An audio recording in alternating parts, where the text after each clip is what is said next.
தமிழகத்தில் புதிய ஆட்சி மலர்ந்தால் டிஎன்பிஎஸ்சியில் சிலபஸ் சேஞ்சஸ் ஆகுமா அப்படின்ற கேள்வி மாணவர் மத்தியில் எழுந்திருக்கு.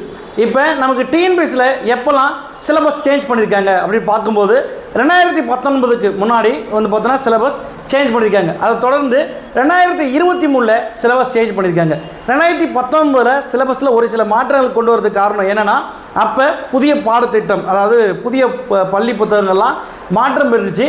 அதனால் ஒரு சில மாற்றங்களை சிலபஸில் கொண்டாந்தாங்க.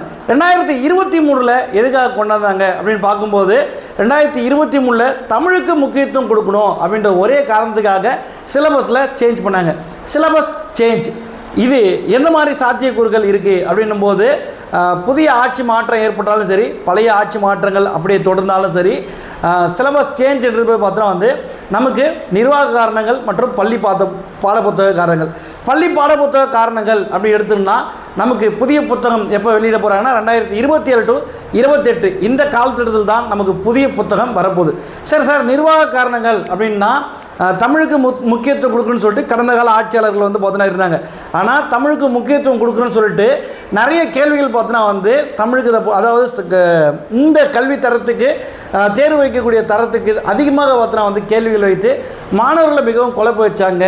ஏன்னா நம்முடைய அந்த அரசை தவிர்த்து அந்த எதிர்கட்சிகளாக இருந்த மொத்த பேரும் வந்து இந்த விஷயத்தை எதிர்த்தாங்க. அப்போ முதல்ல வரக்கூடிய நபர்கள் உடனடியாக வந்து இந்த சிலபஸ் வந்து மாற்றம் பண்ணுவாங்களா, மாணவர்களுக்கு நல்ல விஷயங்களை கொடுப்பாங்களா அப்படின்னு சொல்லிட்டு மாணவர்கள் தொடர்ச்சியாக வந்து கேட்டுட்ருக்கீங்க.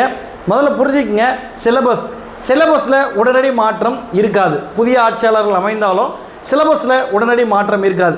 எந்த மாதிரியான மாற்றம் இருக்குன்னா, நம்முடைய கேள்வி தரங்கள் கொஞ்சம் பார்த்தோன்னா வந்து குறைக்கலாம். எது மாதிரி குறைக்கலாம் அப்படின்னும் போது, இன்றைக்கி அவுட் சோர்ஸ் புக்குன்னு சொல்லிட்டு நிறைய விஷயத்தை நம்ம தேடி போகிறோம்.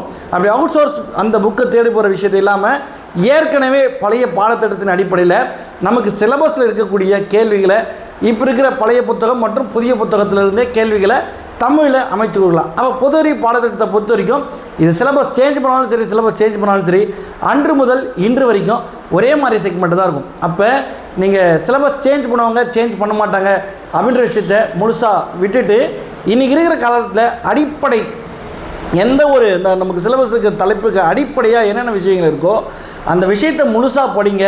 அதை தப்பு இல்லாமல் செய்யுங்க. அதை செய்தாலே நமக்கு வெற்றி பாதி உறுதியாகிவிடும். ஏன்னா ஒவ்வொரு தேர்வுகளும் 50லேருந்து 60% கேள்விகள் தான் எல்லாருக்குமே தெரியும்.